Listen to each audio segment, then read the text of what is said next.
All right. Thank you, Patrick, for this time. Patrick Rettig of the Rettig Corporation, serving businesses around the world in need of financial turnaround. I think I heard you've served over 800 businesses.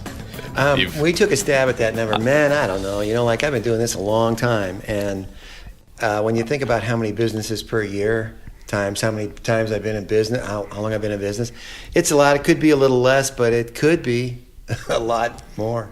Yes. Yeah.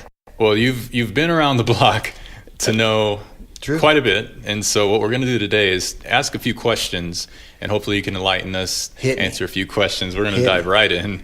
Well, actually, speaking of that, 800 businesses, that's a lot of businesses. And there's an average I read, I believe it was the Motley Fool posted this thing, 20% of small businesses fail within the first year. And by 5 years, 50%.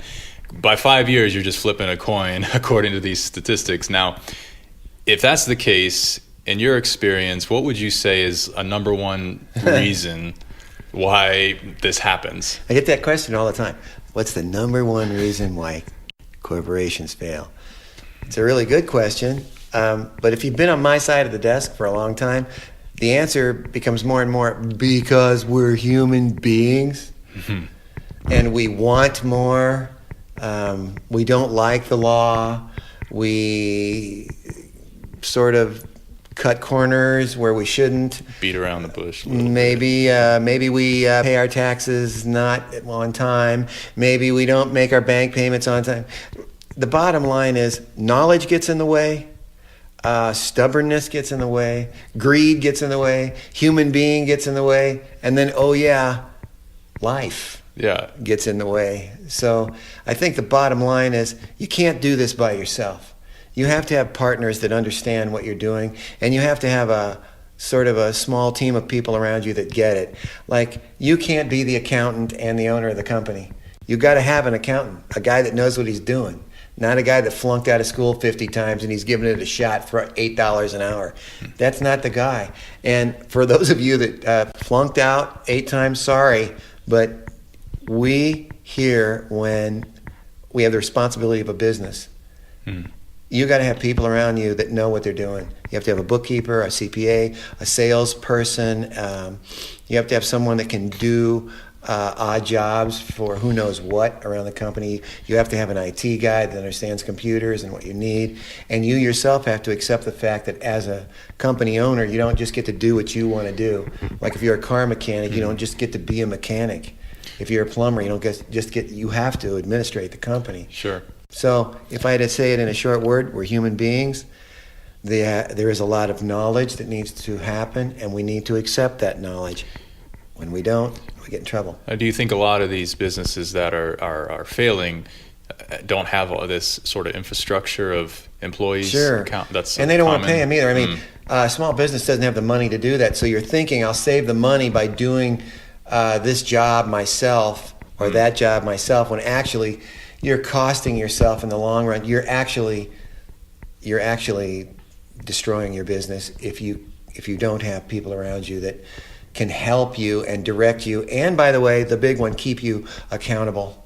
Now, I always talk about taxes, and taxes are what really snag people up because we don't want to pay them. People fudge on their tax returns and they get in trouble. They fudge on payroll and EDD and sales tax. Those are all bad ideas, man. Those are the things that really take people down. And of course, the worst one, charge cards, and the interest on charge cards. And ultimately, these challenges hit people, and all of us can get help. These are all problems that can be solved. That's why I have a job. Yeah, you help these exact situations. Oh, you yeah, insert man. yourself, you start helping. Oh, yeah. Well, that leads right into the next question, which is when talking about surrounding yourself with employees, with people that are going to help just the overall cause of the business and just building that infrastructure. Another thing that you and I have talked about, and I wanted to touch on it a little bit with this question, is employee relationships. They're your employees, you're the boss, but I know a lot of times certain friendships develop. Well, what would you say about can a boss be friends with his employees? What is your take on that? I'll use you and I as an example, okay? We get friendly and friends mixed up, or shall I say respect and friends. You and I are friends, and if we were going to do a business together, I would own it with you so that we are both responsible. Because if I make you an employee of something that I'm doing, I'm responsible for everything, and now your family and what I do affects your family. And I have to remember that. I have to remember that I'm large and in charge, and my employees are going to try to make me happy. They may not know what's best for me. I'm the guy that's supposed to know. So being friends with your employees, I would say respect your employees. Remember that they are counting on you. Always try to know more about your business every day so you can pass that on to your employees. But making your employees an equal with you is a very dangerous thing, because they don't know what you know. And they're not supposed to. They're supposed to know their job. So be very careful with that. But like I said, if I used you and I as an example and we decide to sell lamps, if you're a partner with me, we're an equal shareholder. And if you make, if we make $10, you make $5. Well, actually, at $10, we take $2 off the top for expenses, $1 for $3 for taxes, $1 for mistakes that we've made. See, they're stationary. By the way, by the end of the day, people don't really realize the owners of the company come home with not a lot of dough, but we are lucky enough to have to be entrepreneurs in this society. Long story short, being friends with your employees is a slippery slope. Respect them as people who are counting on you. So you must know your job, and you must be able to take care of their needs as an employee. And sometimes do the hard work, which says, hey, Bob, we're not going to do it your way. I'm responsible for the company, and your way doesn't sit right with me. We're going to have to do it my way. If that's okay with you, Bob, let's get back to work. If that's not okay with you, Bob, I'm going to have to understand.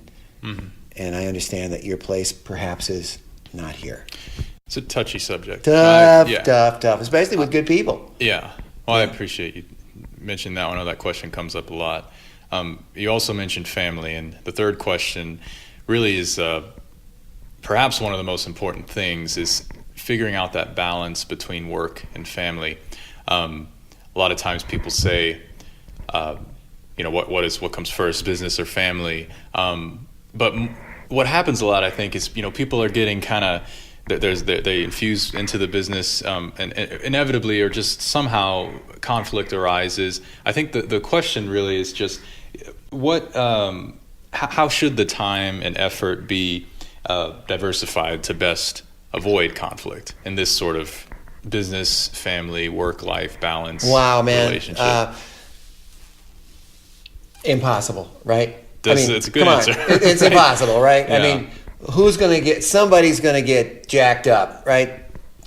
You got to make the decision. Nobody, it's never popular all over the place. Your wife's not necessarily for it. Your husband's not necessarily for it. Your kids, your employees, the IRS agent, your customers. There's so many people that to stick to the straight and narrow, it comes down to health. You better be in good health. You better be eating right. You don't think right when you don't eat right. People, I haven't had time to eat. I haven't had time to sleep. That's a dangerous CEO. Trying to put family first, it's hard to do if you don't have someone with you. I got to point out that I help people all the time, and the stuff that I talk about is common sense, and it's really not so common. And as a people left alone, we can be very stupid, and stupid is very expensive. I can say to a guy, dude, if you run up this charge card right now, how is that going to help your family? If that guy says, well, I'll be able to pay the charge card back sooner than later, I know that's not true. I have experience, and all of you listening to me know that you can charge on a charge card, you never pay back. It's a mess trying to pay back charge cards, right? Okay, and so the family's going to suffer, right? Mom goes to the grocery store, the charge card's maxed, or it's been cut off. Let me say that what your question has brought up to me that is what I teach. The balance has to be there every day, every hour. And without someone there rallying you on, look, I can only take so much business. It's not like this particular show that we're going to do today. If it brought me too much, I can only take so many customers because it's such a personalized thing to get people off the ground and to stay there. And once, if I could even use this as a conclusion, learning to balance your life and to live correctly, that's the gig. And how you do that is with someone who knows how to do it. At the end of the day, you want so much. We all want so much. But the real, true peace of mind is to be able to continue. Not to have your dream torn away from your life because you made mistakes. To be able to continue. The question that you have, balance is an minute by minute, hour by hour, and reactive management is never good. Like, this happened, I have to do this. This happened, I have to do that. Rather, being prepared, having the right infrastructure that you said, having the correct relationship with, you're starting your own business. That's how we got this. And the stuff that you will learn from this is simply common sense is not so common. Well, I want to make clear too, you help people. Like, this is what you do. You help, go in and you help the people in trouble. Yeah. So for those who are watching that need help, how can they get in touch with you? I have a website, therettigcorp.com, RETTIG, and you can call me, 760-662-9668. I want to point out something, as long as we got the cameras rolling. I get people back to second chances. I get everybody back to a second chance. Everybody who wants to do the hard work. And most everybody wants to do the work. They want their stuff. The key, you can play this back 15,000 times. The key is, if you get a second chance, what are you going to do with it? If what I'm saying is sort of ringing true for you, and it looks like perhaps you have a problem, don't waste any time. Hit the like button and leave a comment, or call me at 760-662-9668, or look up therettigcorporation.com, RETTIG. Don't waste any time. When you've got problems, it's honorable. It's honorable to bring in someone who knows, so that you can be the hero that you were meant to be.